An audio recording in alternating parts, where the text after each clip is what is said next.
A'udzubillahi minasyaitonirrajim. Bismillahirrahmanirrahim. Alhamdulillahirabbil alamin. Nahmaduhu wa nasta'inu wa nastaghfiruhu wa na'udzu billahi min shururi anfusina wa min sayyiati a'malina.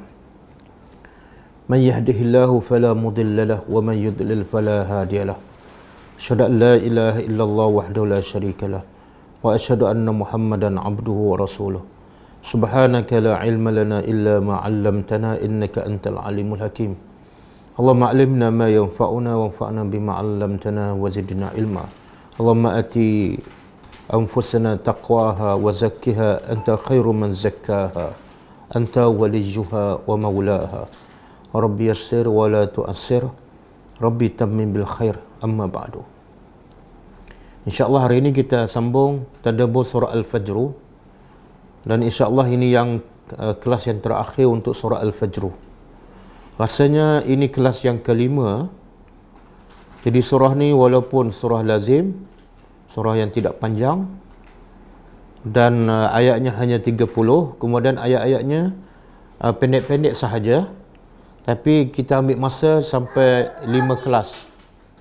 Kita ambil masa sampai 5 kelas untuk habiskan. Dan bukan satu benda yang pelik ataupun luar biasa, dan juga bukan menunjukkan kita tadabbur Al-Quran terlalu slow, bukan. Sebab diriwayatkan daripada Umar radhiyallahu anhu, dia mentadabbur surah Al-Baqarah yang paling panjang sebanyak 286 ayat selama 8 tahun. Jadi walaupun dia Umar, walaupun dia orang Arab, walaupun dia orang yang antara hidup di zaman Rasulullah dan menyaksikan bagaimana wahyu turun satu persatu, tapi dia juga mengambil masa yang lama untuk mentadabbur Al-Quran. Bahkan banyak saya dengar video rakaman tadabbur Al-Quran ataupun tafsir Al-Quran daripada syekh-syekh Arab. Bila mereka tadabbur, termasuklah surah Al-Fajr, ada yang 3 kuliah baru habis, ada yang sampai 5 kuliah, dan ada yang sampai 6 kuliah. 6 kuliah, lebih pada saya lagi. Siapa yang mengajar? Syekh Arab. Kepada siapa? Kepada orang Arab. Sampai 6 kuliah. Jadi sebab itulah antara hikmah terbesar Quran diturunkan beransur-ansur ialah supaya manusia mentadabbur ayat satu demi satu dengan tujuan untuk bukan khatam, bukan untuk selesai dengan cepat, tapi dengan tujuan untuk faham dan untuk amalkan. Setelah diamalkan, barulah mereka pindah ayat yang lain. Itulah tujuan sebenar Al-Quran diturunkan. Jadi insyaAllah, ini kuliah yang kelima kalau tak silap saya, tadabbur surah Al-Fajr, dan insyaAllah yang terakhir. Okey. Jadi apa, sebelum kita masuk ayat yang ke-27, cuba kita tengok ayat-ayat yang sebelumnya dan apa kaitan dengan ayat hari ini. Kalau kita tengok daripada awal lagi, dia setiap surah, setiap ayat dia ada kait mengait antara satu ayat dengan satu ayat. Kalau kita tengok daripada awal lagi, Allah bersumpah, a'udzubillahi minasyaitonirrajim, bismillahirrahmanirrahim, wal fajri, demi fajar, walayalin ashri, demi 10 malam, 10 awal Zulhijjah, wasyaf'i wal watri, demi angka yang ganjil dan angka yang genap, wal laili iza yasr, dan demi waktu malam apabila ia beredar. Jadi Allah bersumpah dengan 3-4 benda, 3-4 makhluknya. Kemudian Allah tutup pula dengan ayat hari ini, ya Tuhan nafsul mutmainnah. Apa kaitannya? Jiwa tenang dengan waktu fajar. Dia cukup berkait rapat. Allah nak bagi tahu, orang yang jiwa tenang antaranya ialah yang sentiasa merebut peluang waktu-waktu ibadah yang terbaik. Apa dia waktu ibadah yang terbaik? Waktu fajar. Apa lagi? 10 awal Zulhijjah ataupun 10 akhir Ramadan. Apa lagi? Malam-malam. Waktu-waktu malam, mereka bangun malam, mereka bertahajud, mereka beristighfar kepada Allah. Orang yang rebut peluang untuk beribadat pada Allah di waktu-waktu, di sepanjang waktu, lebih-lebih lagi di waktu-waktu yang disebut dalam surah ini, inilah ciri-ciri orang yang jiwanya tenang yang kita akan belajar hari ini. Manakala kat tengah-tengah surah ni, antara awal dengan akhir, kat tengah-tengah pula Allah menceritakan manusia yang tenang bukan dengan waktu yang terbaik bukan dengan ibadat kepada Allah, tapi mereka tenang dengan kedudukan, dengan pangkat, dengan fizikal yang kuat. Seperti kaum Fir'aun, kaum Samud, kaum Ad. Mereka tenang bukan dengan beribadat kepada Allah. Pada zahirnya nampak mereka tenang, tapi hati mereka tak tenang sebab mereka tidak beriman kepada Allah. Maka Allah juga sebut nasib mereka di tengah-tengah surah Al-Fajr. Mereka daripada harta, pangkat, kedudukan, pengikut yang ramai, mereka menjadikan mereka sombong dan tagau, melampau, melakukan kelampauan di atas muka bumi, melakukan kerusakan, dan balasannya Allah hukum mereka masa kat dunia lagi. Allah binasakan kaum Samud, kaum Ad, kaum Fir'aun hanya dengan angin, dengan pekikan, dengan air. Sebab apa? Sebab mereka salah. Mereka tenang dengan harta, dengan pangkat. Orang beriman yang berjaya ialah yang tenang dengan zikrullah, yang tenang dengan waktu-waktu terbaik untuk beribadat kepada Allah Subhanahu wa taala. Sebab itu juga di tengah-tengah surah Al-Fajr Allah sebut, apa tujuan Allah bagi harta, bagi pangkat, bagi kesihatan, bagi pengikut ramai, bagi kuasa? Tujuannya Allah bagi tahu, fa ammal insanu iza mabtalahu rabbuhu. Tujuannya untuk Allah menguji manusia. Dan ujian tu Allah bagi tahu ada dua jenis. Satu, fa akramahu, Allah bagi pangkat, Allah bagi harta, Allah bagi kekuatan fizikal, Allah bagi kesihatan, macam Allah bagi pada Fir'aun, Samud, Qarun. Tapi akhirnya mereka tertipu dengan nikmat itu yang sebenarnya tujuan untuk menguji mereka, lalu mereka sombong dan melakukan kerosakan. Yang kedua bentuk ujian ialah faqadara alaihi, Allah sempitkan rezekinya, Allah jadikan dia sakit, Allah jadikan macam-macam musibah. Tujuannya bukan untuk menghina, tapi untuk mengujinya. Tapi mereka yang miskin pun juga tersalah anggap, maka mereka menganggap Allah tidak suka pada mereka, dan akhirnya mereka juga syirik kepada Allah. Sebab itulah Allah gambarkan keadaan mereka ini yang gagal dalam ujian, sama ada yang miskin ataupun yang kaya, yang sihat ataupun yang sakit, yang gagal dalam ujian, Allah gambarkan keadaan mereka di akhirat besok. Apa dia? Kalla idza dukkatil ardu dakka, bila bumi dipecahkan, dihancurkan, dan Tuhan datang, begitu juga para malaikat datang saffan saffa. Tengok bahasa Al-Quran, kalau kita dengar pun sebelum kita faham, kita ada rasa gerung. Iza dukkatil ardu dakkan dakka. Kemudian wajaa rabbuka wal malaku saffan saffa. Dakkan dakka, saffan saffa. Kalau kita dengar tu, bunyi dia pun dah menggerungkan. Itu belum lagi kita memahami, menghayati maksudnya. Kemudian Allah nak bagi lagi gambaran yang menakutkan. Waji'a yauma idzin bi jahannam. Kemudian diheret pula neraka Jahannam dengan 70,000 tali, dan setiap tali diheret oleh 70,000 malaikat. Gambaran yang sangat-sangat menakutkan. Dan ketika itu barulah manusia tersedar. Yauma idzin yatazakkarul insan. Barulah manusia ingat, ya Allah, kenapa aku tak buat tu? Kenapa aku tak sedar? Kenapa aku tak bersedia untuk hari akhirat? Tapi Allah tempelak mereka, wa anna lahu zikra. Ingat macam mana pun ketika itu, anna, bagaimana peringatan itu dapat memberi faedah pada mereka. Sebab waktu ingat, waktu muhasabah telah berakhir.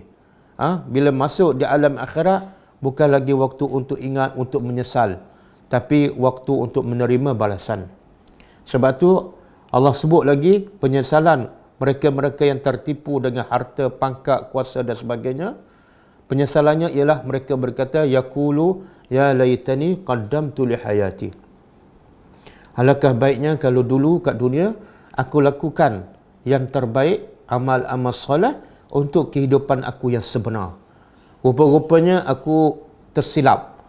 Aku anggap kehidupan aku yang sebenar kat dunia sahaja. Sebab tu aku habiskan masa, habiskan umur untuk kerja dunia dan seronok di dunia. Sebenarnya itu bukan kehidupan. Kehidupan aku yang sebenar rupa-rupa ialah di akhirat. Jadi dia menyesal, ya laitani qaddamtu li hayati. Tapi menyesal ketika itu tidak ada guna. Bahkan Allah sebut lagi penyesalan mereka di akhirat besok dengan apa? Dengan azab, bentuk azab yang akan menimpa mereka. Akan menimpa siapa ni? Mereka yang tertipu dengan ujian Allah, dengan nikmat, dengan pangkat kuasa. Allah kata, فَيَوْمَ إِذٍ لَا يُعَذِّبُ عَذَابَهُ أَحَدٍ. Pada hari itu tidak ada siapa pun yang boleh mengazab manusia sebagaimana azab Allah Subhanahu Wa Taala. Bagaimana kita dah sebutkan, azab yang paling ringan di akhirat besok ialah pakai terompah atau selipar di kaki, panasnya sampai di otak dan menggelegak. Bukan sampai di otak saja, tapi otak tu boleh mendidih. Api duduk kat mana? Duduk kat kaki bawah sekali, tapi boleh mendidih di atas, yang atas sekali daripada badan kita. Dan itu pun kata ulama, azab yang kita tak pernah tengok kat dunia. Dia paling ringan dalam neraka.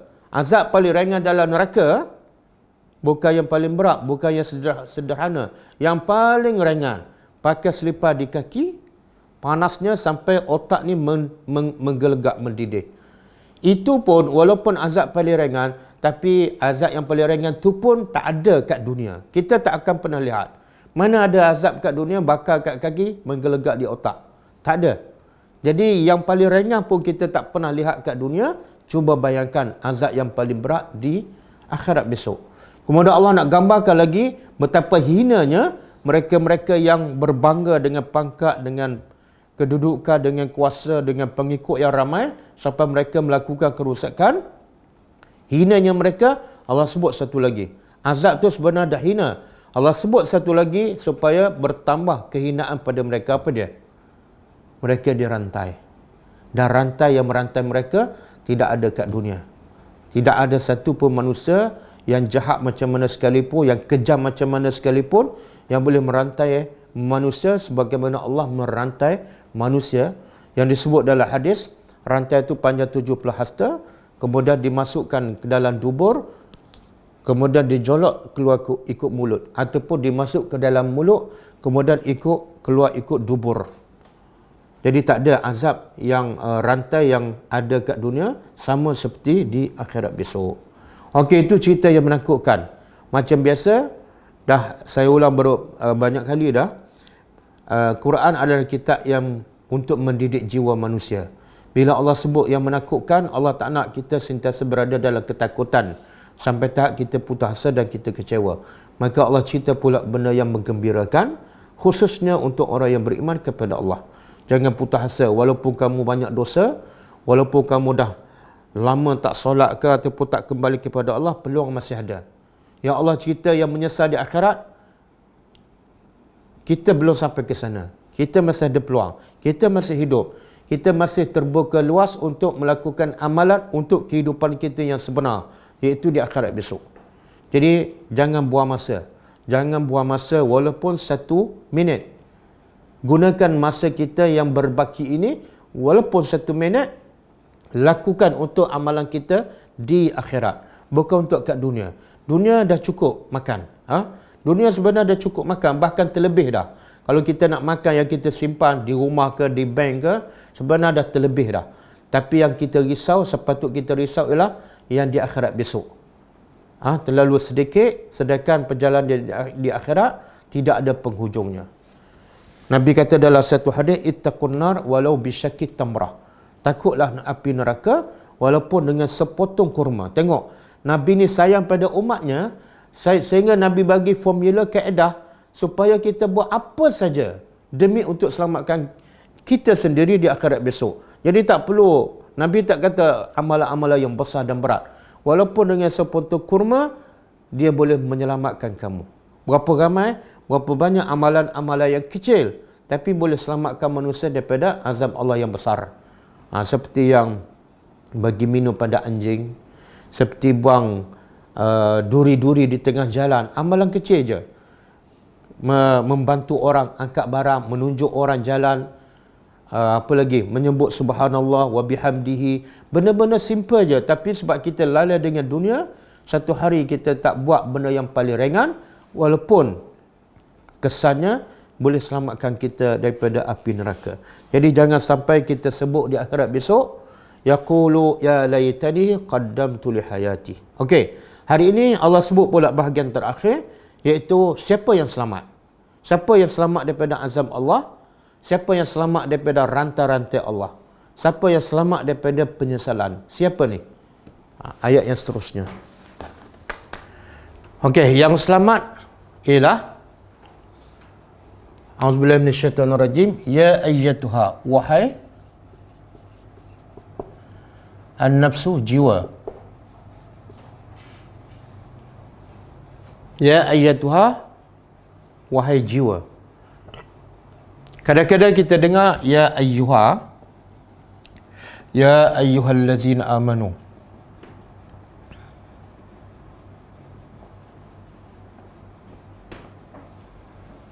Tapi di sini ya ayyatuha. Ada ta? Ya ayyatuha an-nafsu al-mutmainnah.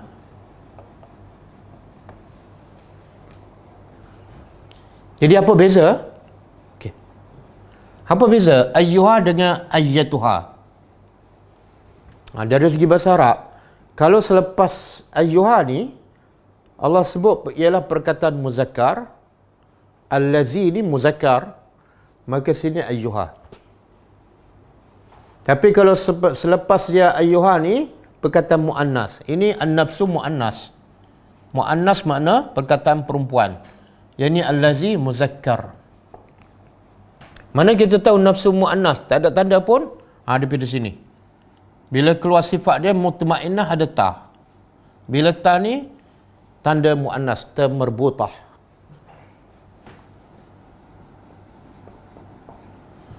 Jadi kalau kita nak panggil lelaki, ya ayyuhallazina amanu. Kalau nak panggil perempuan, ya ayyatu, ada ta ni. Ta ni tanda muannas. Kadang-kadang kita tengok dalam Al-Quran, makna dia wahai juga, tapi tak ada ayyu. Ayyu pun tak ada, ayyatu pun tak ada. Ya Muhammad. Kan? Bila kita guna ya, bila kita guna ya ayyuha. Okey. Bila selepas ya ni ada alif lam. Selepas ya ni ada alif lam, maka dia kena pakai ayyuha ataupun kena pakai ayyatuha. Jadi ayyu ni, ayyuha ni bila dia ada alif lam. Bila dia ada alif lam. Sekarang bila tak ada alif lam, Muhammad tidak ada alif lam, kan? Bila tak ada alif lam tak boleh kata ya ayyuha Muhammad. Tak boleh. Cukup ya Muhammad. Apa beza ya ayyuha dengan ya? Makna dia sama. Kalau ya wahai Muhammad, ya ayyuhallazi, wahai orang-orang yang beriman. Makna sama. Tapi penggunaannya berbeza bergantung pada apa yang perkataan selepasnya. Kalau ada alif lam, ayyuha ataupun ayyatuha. Kalau tak ada, ya. Contoh saya bagi, kita nak panggil Maryam. Maryamu. Nak panggil, ya ayyatuha Maryam ke ya Maryam? Ya Maryam. Sebab tidak ada alif lam. Okey? Itu dari segi bahasa. Okey. Ya ayyatuha, wahai jiwa al-mutmainnah yang tenang.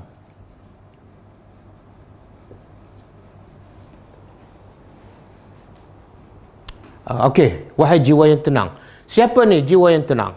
Siapa jiwa yang tenang?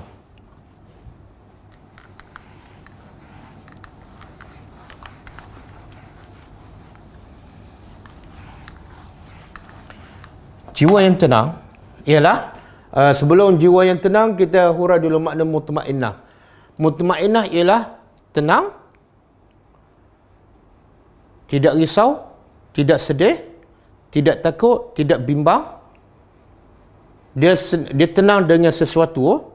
Bila dia ada sesuatu tu, dia tak risau, tak takut, tak sedih. Itu asal makna tenang. Tapi kalau jiwa yang tenang ialah orang yang tenang dengan Allah Subhanahu wa taala dan tenang dengan apa saja yang Allah takdirkan. Lebih senangnya ada satu doa daripada hadis yang sahih daripada Abu Umamah Al-Bahili. Doa ni Nabi cakap pada seorang lelaki, ya kul, Qul, katalah wahai lelaki, Allahumma inni as'aluka nafsan bika mutmainnah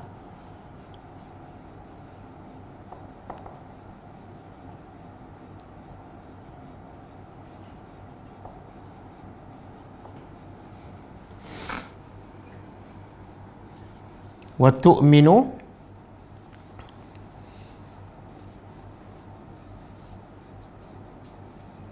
biliqa'ika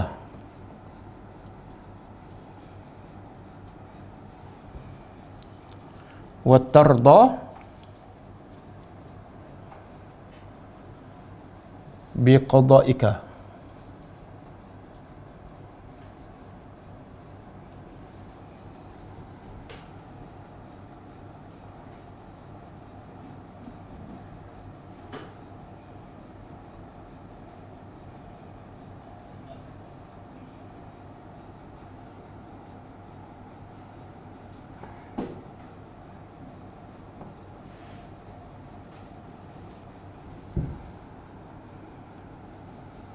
Ini doa baru ni, saya tak pernah ajar ni. Doa ni daripada hadis sahih yang berkaitan dengan ni, jiwa yang tenang. Jadi kita nak jiwa tenang pun kena minta. Yang kedua, dalam doa ni pun Allah beritahu apa ciri-ciri jiwa yang tenang. Jadi kalau kita faham doa ni, kita tahulah apa ciri-ciri jiwa yang tenang ataupun bagaimana nak dapat jiwa yang tenang. Okey. Nabi ajar pada sahabatnya doa ni, Allahumma ya Allah, inni sesungguhnya aku as'aluka, aku mohon kepada engkau nafsan sama jiwa, nafsan bika, aku mohon pada engkau jiwa yang dengan engkau mutmainnah, tenang. Jadi jiwa aku ni biarlah tenang dengan engkau. Itulah maknanya, maksud tenang apa tadi? Dia tenang dengan sesuatu. Bila dapat sesuatu ni, dia tak takut, dia tak risau, dia tak bimbang. Apa berlaku je, dia tenang. Sebab apa? Dia ada sesuatu tu. Apa dia sesuatu? Aku mohon kepada engkau jiwa yang tenang dengan apa? Dengan engkau. Dengan Allah. Bila sebut Allah tu termasuklah tenang dengan berzikir pada Allah, tenang dengan baca dan tadabbur Al-Quran, tenang dengan solat, tenang dengan solat malam. Yang kedua, wa tu'minu biliqa'ika, dan jiwa yang beriman dengan pertemuan dengan engkau. Ramai yang tak yakin dia akan jumpa Allah. Buktinya apa? Dia tidak buat persiapan. Kalau kita nak jumpa bos, kita buat persiapan. Mandi awal, pergi awal, pakai baju cantik kan? Kita nak pergi umrah, kita buat persiapan. Dan persiapan kita cukup-cukup untuk tempoh kita pergi umrah. Tapi bila nak jumpa Allah, ramai yang buat persiapan, tapi persiapan tak lengkap, persiapan yang cacat. Sebab apa? Sebab dia tak beriman, dia tak yakin. Jadi ciri-ciri jiwa yang tenang, dia beriman untuk berjumpa Allah. Yang kedua, wa tarda biqada'ika. Aku mohon juga pada engkau jiwa yang redha dengan takdir engkau. Apa saja yang engkau takdirkan, baik ke, buruk ke, sihat ke, sakit ke, kaya ke, duit banyak ke, duit sikit ke, kereta baru ke, kereta buruk, semua dia redha. Ini ciri-ciri jiwa yang tenang. Dan yang ketiga, wa taqna'u bi'ata'ika. Biarlah jiwa aku ni ada sifat qanaah. Taqna'un daripada qanaah. Rasa cukup bi'ata'ika dengan pemberian engkau. Engkau nak bagi banyak mana? Aku dah usaha. Bukan tak perlu usaha. Qanaah ni mana kita dah usaha. Tapi Allah bagi banyak tu, kita pun qanaah. Rasa cukup. Rasa cukup. Jadi, jiwa yang tenang apa dah? An-nafsu al-mutmainnah.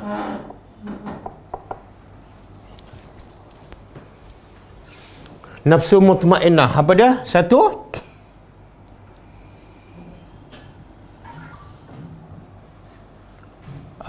Yakin berjumpa Allah.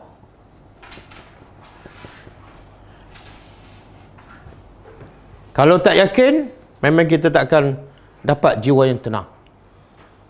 Apa bukti kita yakin? Kita buat persiapan. Yang kedua, redha dengan takdir engkau.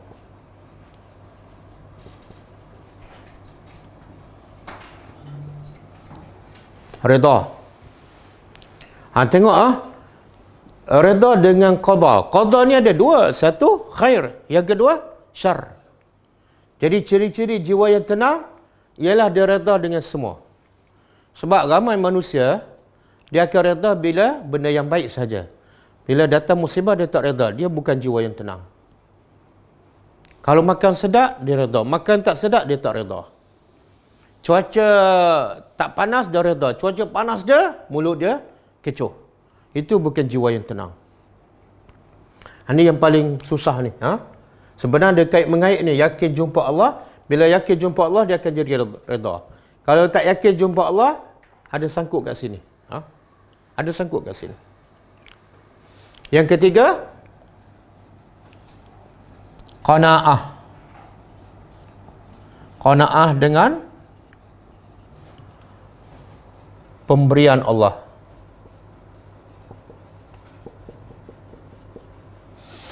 Allah bagi gaji 1,000, okey, tapi dia usaha. Allah bagi gaji 5,000, okey. Sebelum PKP, dia dapat income dia 15,000. Tapi bila PKP, terus menjunam. Dapat 5,000 je, okey, tak ada masalah. Ada yang biasa sebelum PKP dapat 2,000. Bila masa PKP, dia dapat 500, 600, okey, tak ada masalah. Itu jiwa yang tenang. Kahwin, dapat anak, tak ada masalah. Tak dapat pun, tak ada masalah. Allah bagi anak 2, dia qanaah, dia cukup. Allah bagi anak ramai, tak ada masalah. Sikit pun tak menjadikannya gundah gulana.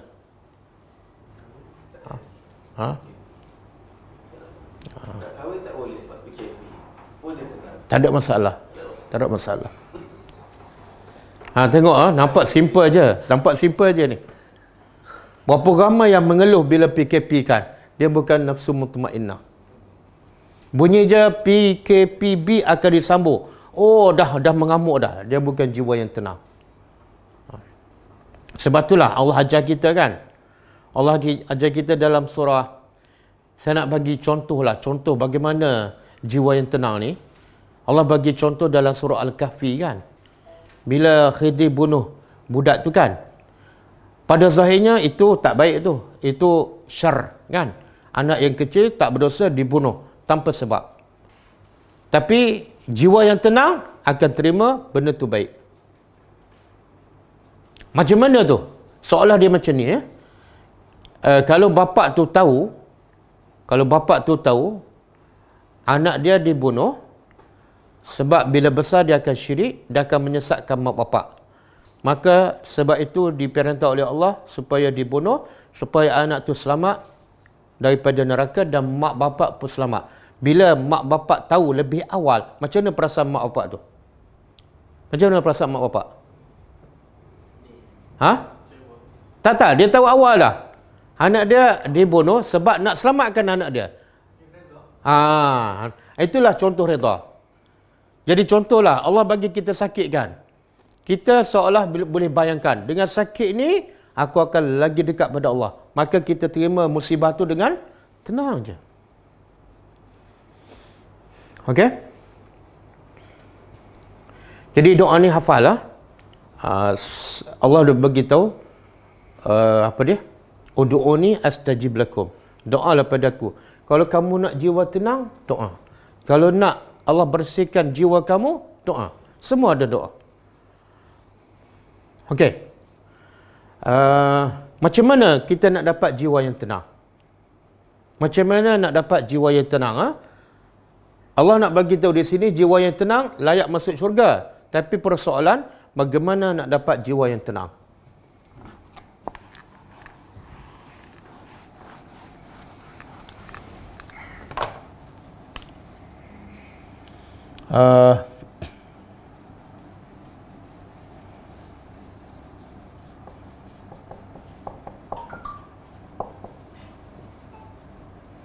Satu, yakin. Dia lebih kurang ni juga, tapi lebih detail lah. Yakin dengan apa ni? Yakin dengan Allah, kebesarannya. Yakin dengan takdirnya. Jadi benda yang paling asas ialah yakin dengan Allah, keesaan Allah, kebesarannya, kehebatannya, kerahmatannya, takdirnya, sama ada syar ataupun khair. Apa bukti kita dah yakin Allah tu esa, Allah tu maha perkasa, Allah tu maha hebat, Allah tu maha penyayang, dan semua takdir Allah adalah baik walaupun nampak tak baik. Kesan yakin tu apa dia?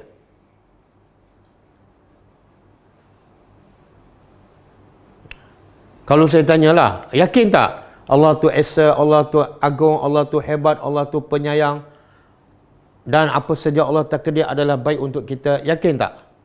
Yakin? Okey. Soalan kedua, apa bukti keyakinan kita tu? Okey, lepas taat tu apa kesan dia? Mudah beribadat lagi? Ada satu lagi. Bila kita yakin pada Allah, kita akan ta'ala sebab Allah tu maha hebat.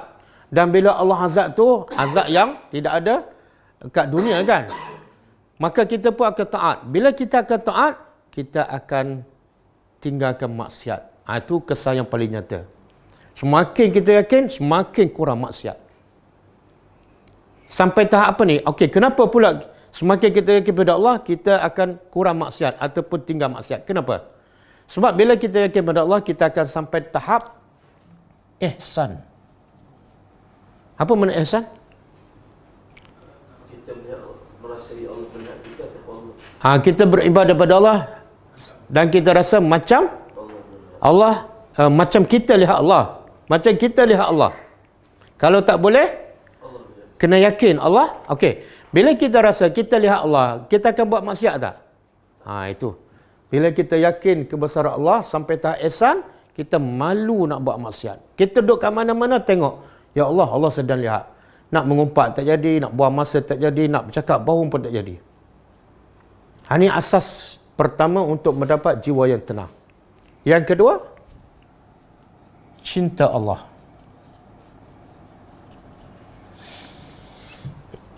Cinta, bila kita dah yakin, kita akan taat pada Allah. Allah tu hebat, Allah tu penyayang, Allah tu pengampun, Allah tu maha kaya, Allah tu Rahman, Rahim. Maka akhirnya kita akan cinta kepada dia. Kan tabiat manusia, bila orang semakin sayang pada dia, semakin buat baik pada dia, dia akan semakin sayang pada orang tu. Itu baru manusia. Ini dia yakin semua nikmat yang dia ada adalah daripada Allah. Maka membuahkan poin yang kedua. Dia semakin cinta kepada Allah. Okey, yang ketiga, dia membawa kepada yang ketiga pada zikrullah. Cara yang ketiga, perbanyakkan zikrullah. Dengan zikrullah saja akan menenangkan hati. Buka surah Ar-Ra'du ayat 28. Surah Ar-Ra'du ayat 28.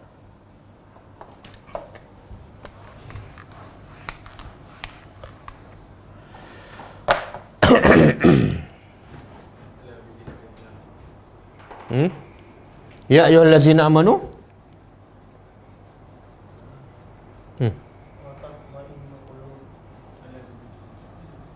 Ya ayyuhallazina amanu kan? Ya ayyuhallazina amanu, kemudian wa tatma'innu qulubuhum li zikrillah. Kemudian ala bi zikrillahi tatma'innu al-qulub. Okey, cuba tadabbur ayat ni. Ramai orang minta jiwa dia tenang tapi tak ikut cara. Tak ikut cara yang Allah tetapkan. Allah kata, ya ayyuhallazina amanu, wahai orang yang beriman, dan orang yang tatma'innu qulubuhum, yang hatinya tenang. Jadi tenang tu kat mana? Allah sebut wa tatma'innu qulub. Jadi yang tenang tu dalam hati. Sebab itulah jangan kita tertipu dengan apa? Dengan luaran. Kadang-kadang kita tengok orang tu tenang je, tapi sebenarnya hati dia serabut. Kadang-kadang orang solat kan, tenang je, nampak macam tiang tak bergerak. Sampai sah kosong kat depan pun dia tak bergerak. Kita kata, kenapa tak bergerak? Saya khusyuk solat. Ada orang pula, dia solat, tapi bergerak je. Nampak sah kosong, terus dia berjalan. Berjalan pula bukan macam robot, laju je. Kadang-kadang dia dukung bayi masa solat. Jadi kita tengok luaran dia macam tak tenang, tapi hati dia tenang. Sebab tu Allah kata tenang di hati, bukan di luaran. Boleh faham? Perasan tak tengok orang solat, tak bergerak langsung. Sampai tak penuh sah depan. Sebenarnya dia tak tenang. Kalau dia tenang, mesti ikut perintah Allah. Nampak sah kosong kat depan, terus berjalan. Bukan tak berjalan tu tenang. Tapi kadang-kadang berjalan itulah yang tenang. Kan Allah kata apa? Fa'iza khiftum, fa'in khiftum. Jika kamu takut, keadaan tak aman, farijalan au rukbanan. Maka solatlah sambil jalan. Ataupun naik. Adakah yang solat sambil berjalan tidak tenang? Tak. Dia akan tenang sebab apa? Sebab dia ikut perintah Allah. Saya tak akan solat berjalan. Tak sah. Sampai habis waktu. Kononnya nak solat yang khusyuk. Sebenarnya dia tak khusyuk. Sebab dia tak ikut perintah Allah. Okey? Kemudian Allah kata apa? Dia tenang sebab apa? Li zikrillah. Berdasarkan? Makna apa tu? Dan Allah tegaskan lagi lepas tu. Ala bi zikrillah tatma'innul. Cuba terjemah. Ni ala ni. Ala ni jangan tinggal. Ini penting ni. Ala. Ketahuilah. Kena tambah. Ketahuilah hanya dengan berzikir pada Allah. Tenang jiwa. Maksud apa tu? Maksudnya kepada Allah. Selain pada zikrullah tak mungkin tenang. Ramai tak orang mencari ketenangan selain pada zikrullah? Ramai. Bahkan kadang-kadang dia tenang dengan zikrullah juga. Tapi zikrullah bukan cara yang Nabi ajar. Pun tak akan tenang. Nabi kata zikir 100, dia zikir 10,000. Zikir la ilallah 70,000. Zikrullah juga. Tapi jiwa tak akan tenang. Sebab apa? Zikrullah yang paling asas makna apa? Zikrullah yang paling asas makna dia ta'atullah. Mentaati Allah. Jadi zikrullah bukan ikut suka kita. Zikrullah apa saja yang diperintah oleh Allah dan apa saja yang ditunjuk contoh oleh Rasulullah sallallahu alaihi wasallam. Jadi kamu banyak duit, kamu tak akan tenang. Kamu kereta mewah, kamu tak akan tenang. Kamu pangkat besar, kamu tak akan tenang. Sebab tu Khalifah Al-Mansur, seorang khalifah di zaman Abbasiyah, dia walaupun dia ketika itu Amirul Mukminin, tapi jiwa tak tenang, macam-macam masalah. Dan satu masa dia pergi tengok ada orang miskin, kerja dia tukang cuci. Cuci jalan. Dia perhati je. Lepas kawan tu cuci jalan, kawan tu baring duduk atas batu, tertidur. Maka kata Abu Ja'far Al-Mansur, alangkah tenangnya jiwa orang miskin ni. Dia tak ada masalah. Aku ada kuasa, ada kerajaan, tapi macam-macam masalah. Menunjukkan apa? Tenang jiwa bukan dengan harta, bukan dengan pangkat. Contohlah, Tan Sri Muhyiddin Yassin dengan kita, mana lebih tenang sekarang?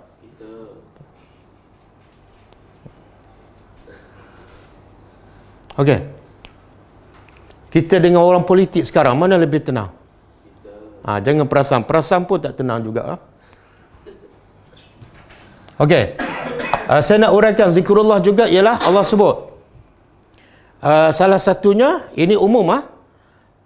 Kalau lebih khususnya, zikir Allah yang paling besar, yang memberi ketenangan pada dia. Zikrullah umum. Tapi antara bentuk zikrullah yang paling besar yang memberi ketenangan pada kita apa dia? Al-Quran, betul? Wa nunazzilu minal Quran ma huwa shifaa'un wa rahmah. Lagi? Salat, cuba buka surah An-Nisa ayat 103. Surah An-Nisa ayat 103.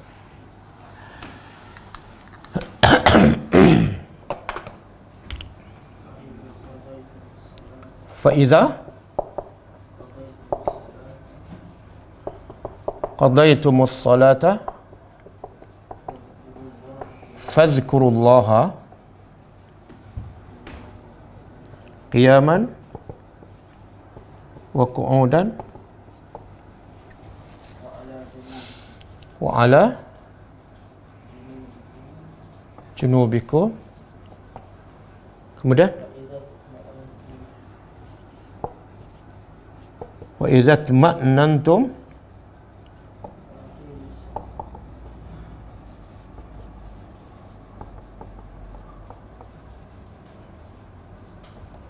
Okey. Cuba terjemah. Fa iza qadaitum, maka apabila kamu telah selesai solat. Lepas selesai solat buat apa? Maka hendaklah kamu menyebut dan mengingati Allah. Padahal solat tu bukankah solat tu mengingati Allah dah? Kenapa Allah kata lepas solat? Yang sebenarnya dah zikir kepada Allah. Lepas solat pun Allah suruh zikir lagi. Menunjukkan apa?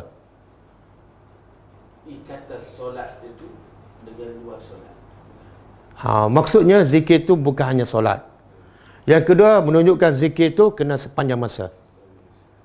Bukan dalam solat je kamu ingat pada Allah. Lepas solat pun ingat pada Allah. Bila ni? Qiyaman, dalam keadaan berdiri.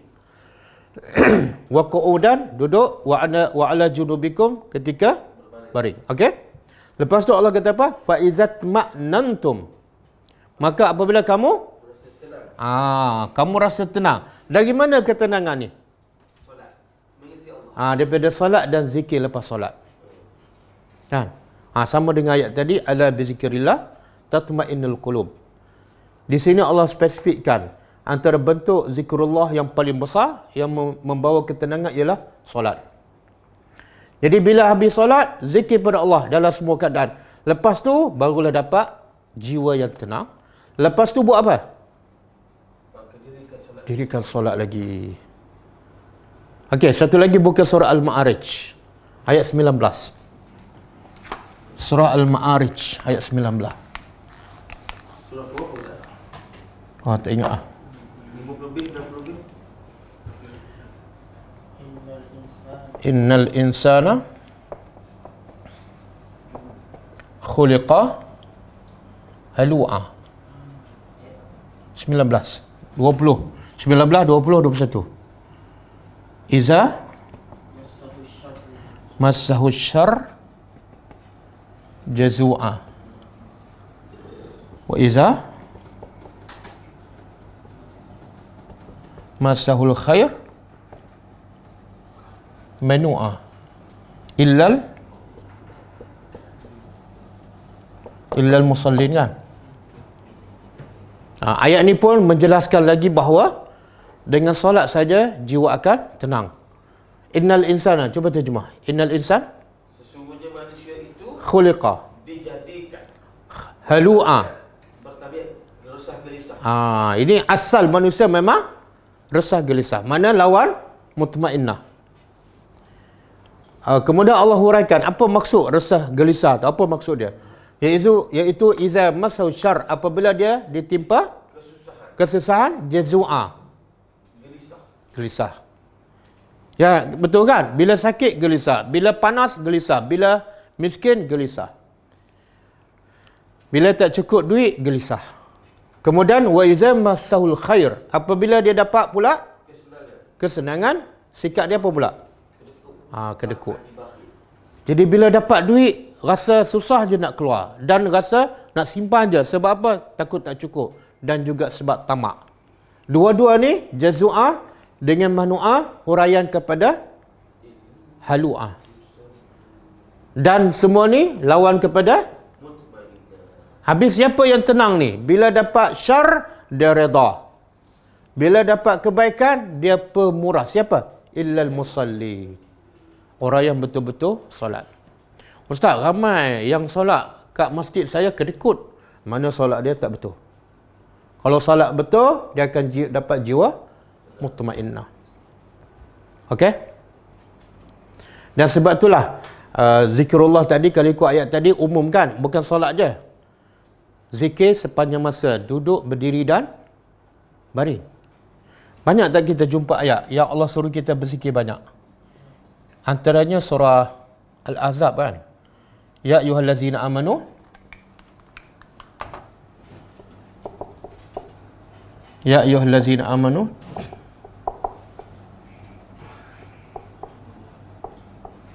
uzkurullaha zikran katsira. Uzkurullaha zikran katsira. Tengok perintah kepada orang beriman. Wahai orang beriman, uzkurullah. Ingatlah pada Allah, ta'ala pada Allah dengan zikran katsira, dengan zikir yang. Okey, pernah tak kita jumpa ayat Quran yang Allah suruh solat banyak? Ayat apa? Mana ada? Tak ada. Tak ada. Tak ada, mana ada. Solat 5 waktu je. Tak ada ayat yang kata salu salatan katsiratan. Tak ada. Ada tak ayat Quran yang suruh sedekah banyak? Ayat apa? Tak ada lah tu. Tak, perkataan katsira. Tak ada. Ada tak Allah dalam Quran Allah suruh puasa dengan perkataan katsira? Tak ada. Ada tak Allah suruh umrah atau haji katsira? Tak ada. Yang ada satu je katsira, apa dah? Zikir. Faham? Menunjukkan apa? Zikir kena sepanjang masa. Sepanjang masa. Zikir pagi, zikir petang, zikir lepas solat, zikir ketika hujan, zikir lepas pakai baju, zikir keluar masuk rumah, zikir keluar masuk masjid, zikir keluar masuk tandas, zikir naik kenderaan dan sebagainya. Okey? Boleh? Jadi, cara ketiga mendapat jiwa tenang dengan perbanyakkan zikrullah. Saya lupa nak sebut tadi. Kalau orang tanya soalan, yang pertama nak dapat jiwa mutmainnah kena yakin dengan Allah kan? Yakin dengan kebesarannya, yakin dengan takdirnya, yakin bahawa kita akan jumpa Allah. Tapi soalan, bagaimana nak dapat keyakinan tu? Bagaimana nak dapat keyakinan? Kena berusaha tadabbur Quran, cari ilmu. Ada dalil. Makna jawapan yang tak meyakinkan. Kita pernah dengar tak kisah Nabi Ibrahim? Kisah Nabi Ibrahim? Tak, Ibrahim. Ibrahim dengan Khidir lain.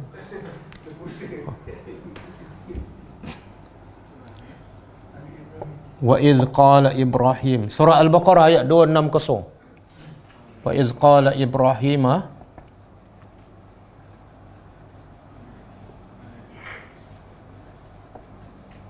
arini. Wa iz qala Ibrahimu Rabbi arini kaifa tuhyi al-mauta. Qala awalam tu'min. Qala bala walakin liyatma'inna qalbi. Okey, cuba terjemah. Wa iz qala Ibrahim, ingatlah ketika mana Ibrahim berkata pada siapa? Pada Allah. Rabbi, wahai Tuhanku, arini. Apa makna arini? Tunjukkan aku kaifa tuhyil mauta. Bagaimana engkau menghidupkan al-mauta, yang mati. Jadi Ibrahim minta pada Allah, boleh tak tunjuk depan aku nak tengok bagaimana engkau menghidupkan orang ke binatang ke yang dah mati. Maka Tuhan pun tanya, qal awalam tu'min, adakah kamu tak beriman dengan aku? Aku ni memang mampu menghidupkan yang mati. Kenapa minta? Adakah engkau tak beriman? Apa jawab Ibrahim? Bala. Bahkan aku dah beriman. Aku memang yakin engkau boleh menghidupkan yang mati. Memang yakin 100%.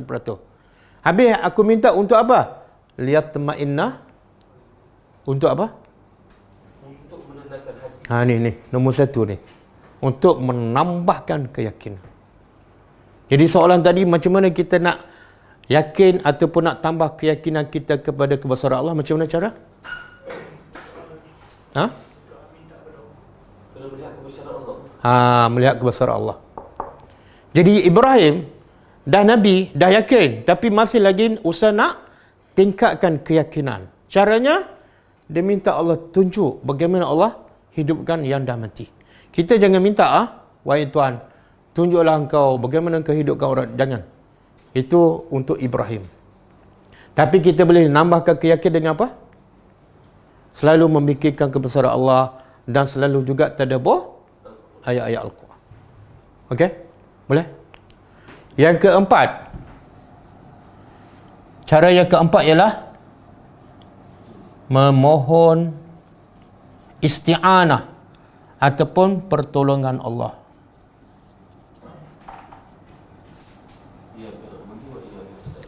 Iyyaka na'budu, aku dah yakin, aku dah sembah engkau, aku dah zikir pada engkau. Tapi satu lagi, kadang-kadang aku lemah, aku minta tolong dengan orang. Mintalah pertolongan hanya kepada Allah. Dan tak mungkin kita minta pertolongan hanya kepada Allah kecuali setelah ada ni 1, 2, 3 ni. Kadang-kadang kita minta pada orang menunjukkan kita tu tak yakin pada Allah dan jiwa kita tak akan tenang.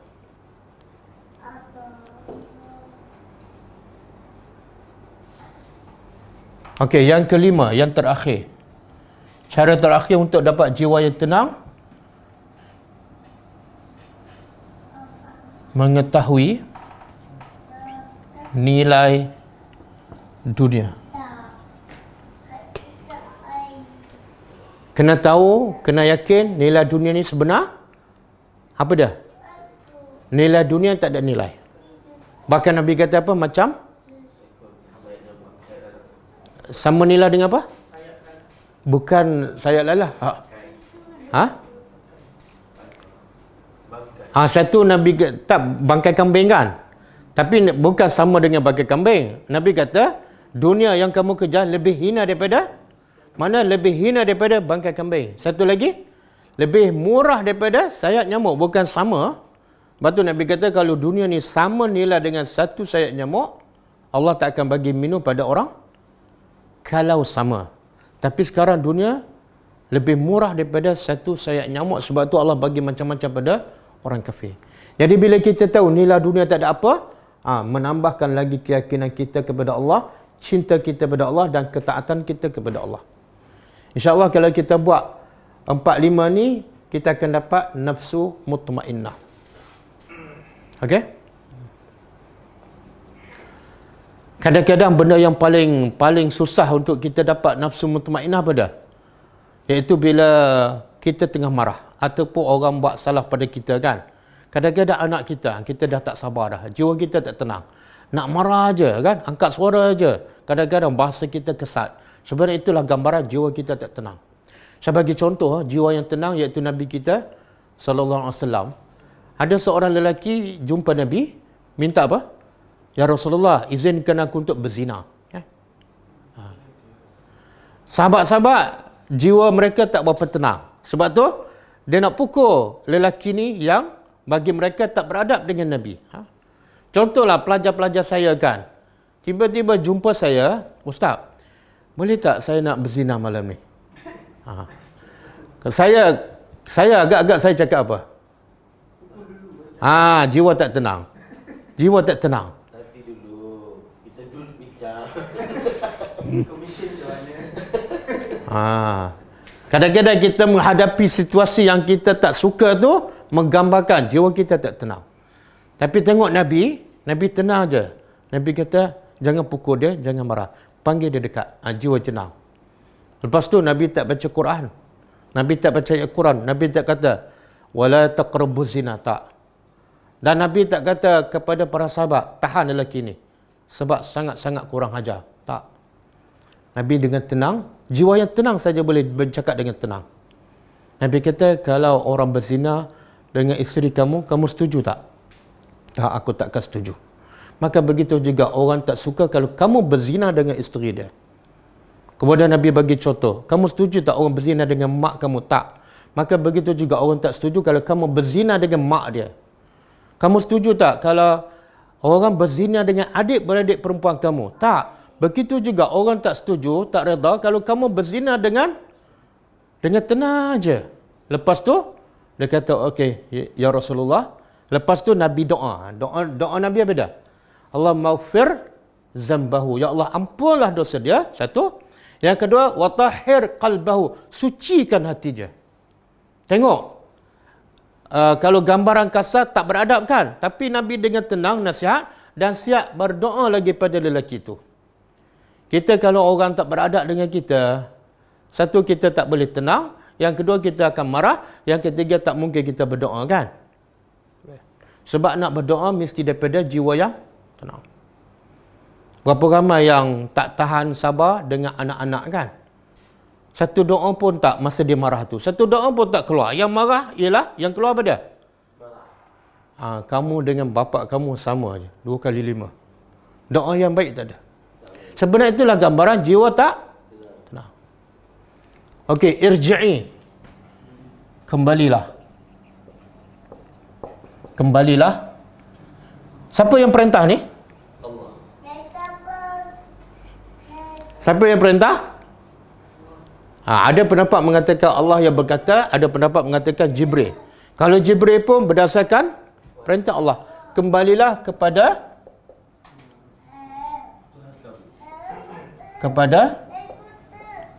Tuhan engkau. Okey. Sebelum tu, siapa yang ayat 27 ni, siapa yang bercakap ni? Wahai jiwa yang tenang. Ulama beza pendapat. Ada mengatakan malaikat, ada yang mengatakan Tuhan. Yang kedua, bila ucapan ni disebut? Bila ni? Pun ulama berbeza pendapat. Pertama, ketika nak mati. Yang berkata ketika kita nak mati ialah malaikat. Malaikat kata apa? Ya ayyatuhan nafsul mutmainnah. Wahai jiwa yang tenang. Ukhruji, keluarlah ila rabbiki, kepada Tuhan engkau dalam keadaan Tuhan redha kepada engkau. Ini pertama. Diucap bila ni? Masa nazak. Kepada siapa ni? Kalau tak ada sebut ya ayyatuhan nafsul mutmainnah, sahlah kita bukan jiwa yang tenang. Satu lagi, kalau jiwa tak tenang, mereka akan sebut ya ayyatuha an-nafsu al-khabisah. Khabisah makna wahai jiwa yang tercela. Keluarlah kepada kemurkaan Tuhan engkau. Itu disebut dalam hadis sahih. Pendapat kedua, ayat ni disebut oleh Allah ketika nak masuk syurga. Wahai jiwa yang tenang, kembalilah kepada Tuhan engkau. Jadi tak penting bila disebutkan. Sama ada ketika nak mati ataupun ketika nak masuk syurga. Ataupun ketika ada pendapat yang ketiga, ketika dibangkitkan. Kan ada pendapat roh kita bila keluar, bila kita mati, roh kita ke mana? Dia pergi ke langit kan? Di Illiyin. Kemudian ada pendapat mengatakan selepas Illiyin, dia balik semula ke kubur. Tapi tak masuk dalam badan kita, duduk sebelah. Bila dia masuk ni?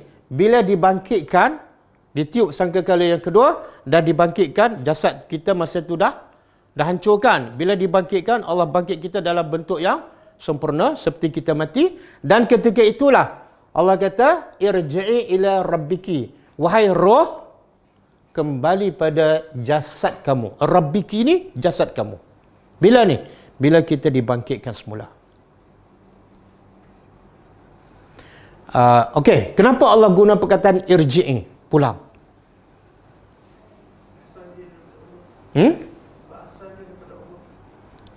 Kalau bahasa Melayu kan, bila sebut pulang ke rumah, makna apa? Masa tu orang tu duduk kat mana? Tempat lain kan? Maknanya Allah nak beritahu apa? Dunia ni bukan tempat kita yang asal. Sebab tu Allah kata kembalilah, iaitu tempat asal kamu di mana? Surga. Dan Allah cipta Adam pun, mula-mula Adam berada di mana? Itulah tempat asal kita. Maka betulkan cara kita berfikir dan kita bertindak. Sebab ramai manusia menganggap dunia ini macam tempat asal dia. Dia cari harta macam nak hidup selama-lamanya. Dan cinta dunia macam dia tak akan mati. Tak. Dunia hanya sementara. Sebagaimana Nabi sebut dalam satu hadis, tidaklah aku melainkan seumpama orang yang musafir. Bila ada pokok yang rendang, aku berhenti sekejap berteduh. Pokok yang rendang dan berhenti berteduh tu adalah apa?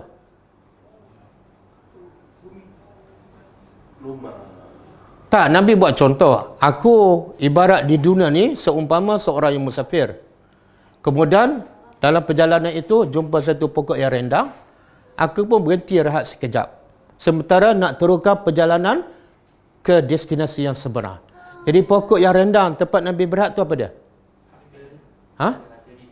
Itulah dunia. Jadi Nabi gambarkan dunia ni macam tempat rehat sekejap aja, ambil nafas, ambil bekalan untuk terus perjalanan irji'i ila rabbiki. Okey? Dan radiyah dalam keadaan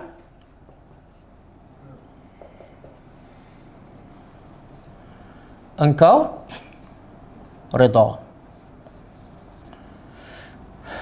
Jiwa baliklah pada Tuhan engkau dalam keadaan engkau tu redha. Redha kepada apa ni? Redha kepada apa? Bila sebut redha mesti ada kan, saya redha dengan takdir, saya redha dengan awak kan. Dalam ayat ni Allah tak sebut redha apa, tapi kita boleh faham. Redha dengan apa? Betul. Iaitu balik kepada Tuhan engkau dalam keadaan engkau sangat puas dengan balasan Allah. Tapi dia akan redha dengan nikmat balasan syurga dan pahala kepada siapa ni? Yang juga redha dengan takdir Allah masa kat dunia. Allah bagi musibah pun dia redha, Allah bagi senang pun qanaah kan. Maka di akhirat besok dia akan redha juga. Tapi kalau kat dunia dia tak redha dengan takdir Allah, maka di akhirat besok pun dia tak akan dapat rahmat dan ganjaran pahala daripada Allah. Mardiyah dan lagi diredai. Apa beza radiyah dengan mardiyah?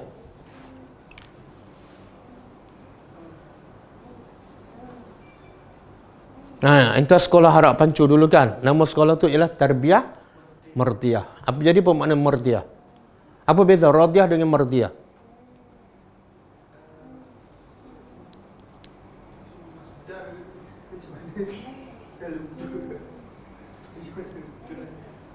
Apa beza?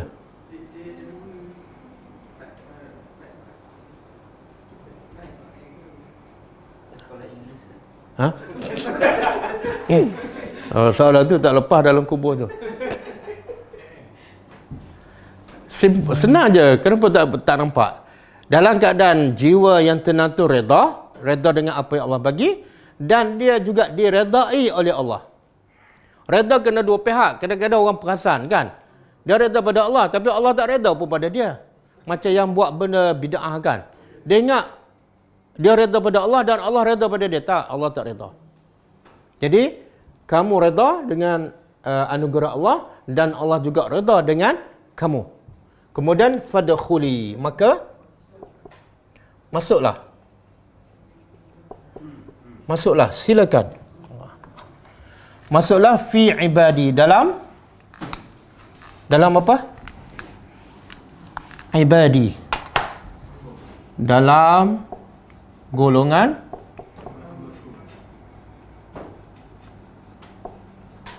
ibadi, hamba. Bukan. Ibadat lain. Ibadat satu amalan, satu perbuatan. Ibad jamak kepada abdun. Abdun mufrad. Kalau jamak dia ibad. Tapi ada ya ni menunjukkan apa? Aku. Jadi Allah sandarkan hamba-hamba tu kepada aku. Itu menunjukkan apa? Ialah menunjukkan apa?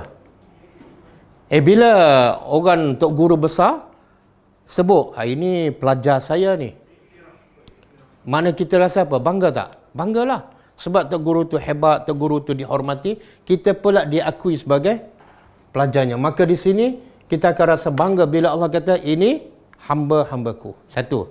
Yang kedua, kenapa Allah sebut hamba-hamba? Allah boleh dia sebut, masuklah ke dalam golongan orang beriman. Boleh tak?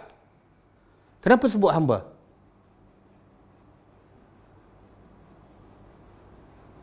Mula-mula Allah sebut jiwa tenang kan? Allah tak sebut wahai orang beriman, wahai Muhammad. Tak ada. Sebab di sini pengajarannya, Allah nak begitu, yang layak masuk syurga bukan sebab nama dia Muhammad. Bukan sebab jawatannya, tapi sebab sifatnya. Kadang-kadang orang tu nampak hebat kan, nama terkenal, tapi jiwa dia tak ada nafsu mutmainnah, gagal. Kadang-kadang orang tu tak terkenal pun, pengikut pun tak ada. Orang kampung dia pun tak kenal, tapi dia ada sifat mutmainnah, dia layak masuk syurga. Contoh? Uwais Al-Qarni. Betul kan? Dia bukan ulama hebat, tapi bila dia berdoa, terus disambut oleh malaikat dan dimakbulkan oleh Allah. Jadi jangan kejar populariti. Kejarlah jiwa yang tenang. Di sini pun sama. Allah nak beritahu apa ni? Kamu dapat jiwa yang tenang sebab kamu betul-betul bersifat hamba. Dan Allah nak beritahu orang yang paling tinggi darjah di sisi Allah bukan datuk, bukan Tan Sri, tapi orang yang betul-betul bersifat hamba. Sebab tu Allah sebut apa bila Allah jemput Nabi ke langit ketika Isra dan Mi'raj? Allah sebut apa kepada Nabi? Bukan. Subhanallazi asra bi 'abdihi. Ni. Ketika Allah nak jemput Nabi ke langit, tempat yang paling tinggi, Allah gunakan perkataan hamba. Dan bila Allah nak turunkan Al-Quran kepada Nabi, Allah pun sebut apa? Wa in kuntum fi raibin mimma nazzalna ala abdina. Sebut hamba juga. Bila nak jemput tempat yang paling tinggi, iaitu di atas langit yang ketujuh, Allah gelarkan Nabi hamba. Dan bila Allah nak turunkan Al-Quran, Allah gelarkan juga Nabi hamba. Dan Nabi pula solat malam sampai bengkak kaki sebab nak jadi tuan ke, nak jadi ketua ke, nak jadi bos. Apa dia? Afala? Sambung. Macam mana ni? Pendek pun tak ingat. Tak, bila Nabi solat malam sampai bengkak kaki kan? Aisyah kata, kenapa kamu solat sampai bengkak kaki? Sedangkan kamu telah diampunkan dosa dulu dan akan datang. Jawapan Nabi apa?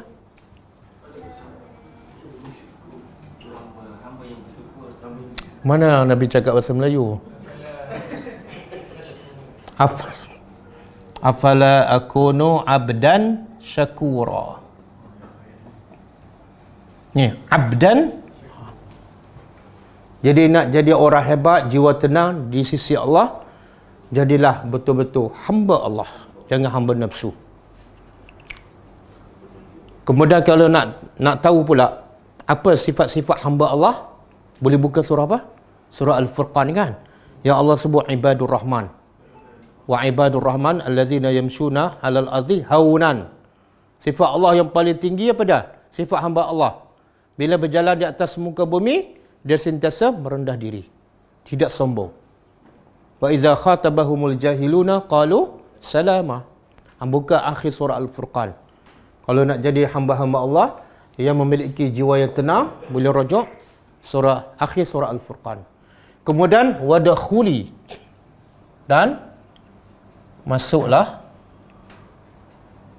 wahai jiwa yang tenang, jannati, syurgaku. Allah sandarkan syurga pada siapa?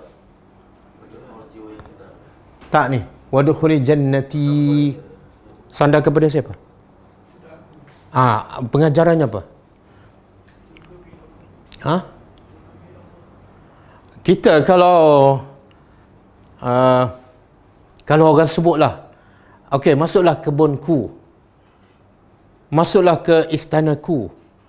Kita yang dijemput masuk ni akan rasa apa?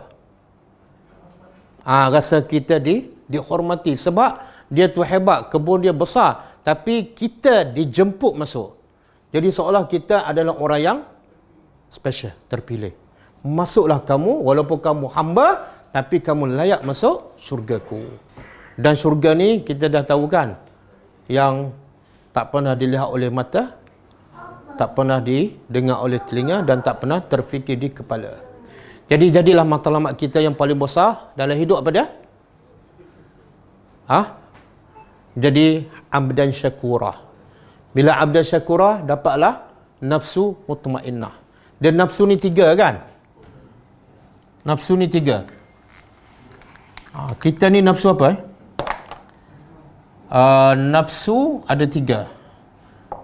Ada orang tanya, nafsu dengan roh sama tak? Sama. Nafsu adalah roh. Roh adalah nafsu. Satu, ammarah. Ammaratu bisu. Yang kedua, nafsu al-lawwamah. Yang ketiga, mutmainnah. Jadi antara 3 ni yang berjaya masuk syurga yang mana? Kita sekarang, okey, amaratu bisu apa maksud dia? Jiwa yang sentiasa menyuruh benda yang jahat, dan kita ikut. Nafsu kata tengoklah wayang, dia pun tengok. Nafsu kata buahlah masa, dia buah masa. Nafsu kata mengupaklah. Itu nafsu amaratu bisu. Yang kedua, nafsu lawamah. Baik sikit daripada amaratu bisu. Apa lawamah? Kadang-kadang orang beriman ada sifat ni, iaitu bila dia buat jahat, dia menyesal, dia kutuk diri dia. Kenapa aku buat ni, aku dah tua, tapi besok buat lagi. Lawamah mana banyak mencela. Kadang-kadang dia tak buat kebaikan kan, kenapa aku tak sedekah? Dia pun mencela diri dia. Jadi orang beriman boleh duduk kat sini. Tapi kalau orang beriman duduk kat sini, parah. Dalam bahaya.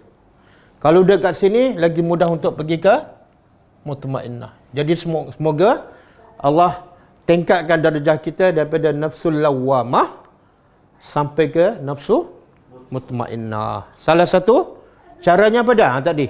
Yakin pada Allah, selalu fikir kebesaran Allah, selalu tadabbur Al-Quran, cinta Allah, taat pada semua perintah Allah, dan mohon pertolongan hanya kepada Allah. Kemudian tahulah bahawa dunia itu sebenar tidak ada nilai. Jadi jangan lebih-lebih kejar dunia. Kemudian last sekali, kalau yang keenam, baca doa. Baca doa. Doa apa ni? Doa tadi. Dah ingat dah? Doa minta jiwa yang tenang. Allahumma inni as'aluka nafsan bika mutmainnah. Kemudian wa tu'minu biliqa'ika. Kemudian wa tarda biqada'ika.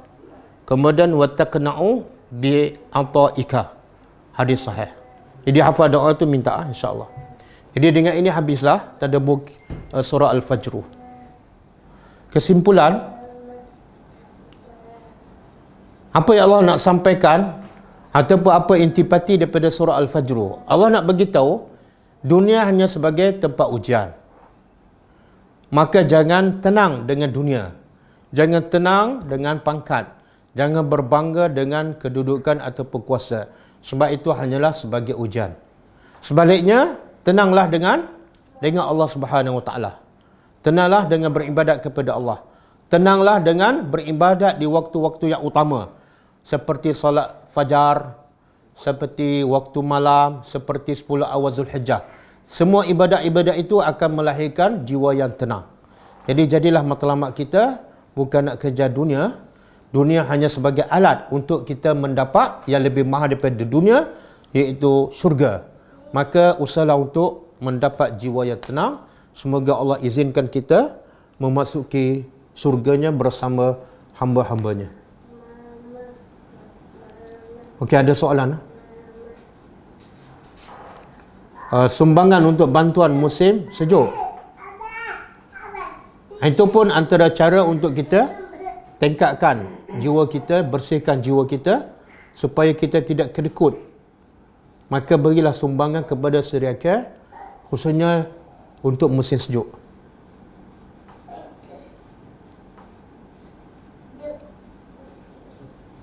Apakah beza apabila kita meminta orang yang soleh untuk mendoa? Dia sebenarnya kalau nak minta, kita minta orang soleh untuk berdoa pada kita, secara umum tak salah. Sebab ada sahabat pernah minta Nabi berdoa, dan Umar pula pernah minta Uwais, daripada Uwais Al-Qarni berdoa. Secara umumnya tak salah. Tapi syaratnya, mesti yang kita minta tu orang betul-betul soleh. Tetapi dalam masa yang sama, yang terbaik ialah kita berdoa sendiri. Iyyaka na'budu wa iyyaka nasta'in. Sebab tu kata ulama, salah satu ciri-ciri orang yang bertawakal kepada Allah, yang Allah bagi masuk syurga tanpa hisab, seramai 70,000 kan. Antara ciri-ciri mereka ialah mereka tak pernah minta bantuan manusia, termasuklah tak pernah minta doa orang. Dia direct kepada Allah. Lagi pula Allah dah janji, ud'uni, doa terus kepada aku akan makbulkan. Kenapa pula ada orang yang ketiga? Kalau kita rasa kita belum soleh, kalau kita rasa kita banyak dosa, bertaubatlah dan jadilah orang yang soleh. Wallahu a'lam.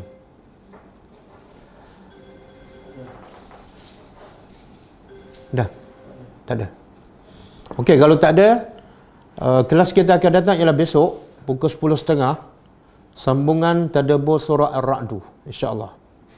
Kita tutup dengan membaca tasbih kafarah. Subhanakallahumma wa bihamdika asyhadu an la ilaha illa anta astaghfiruka wa atubu ilaik. Assalamualaikum warahmatullahi wabarakatuh.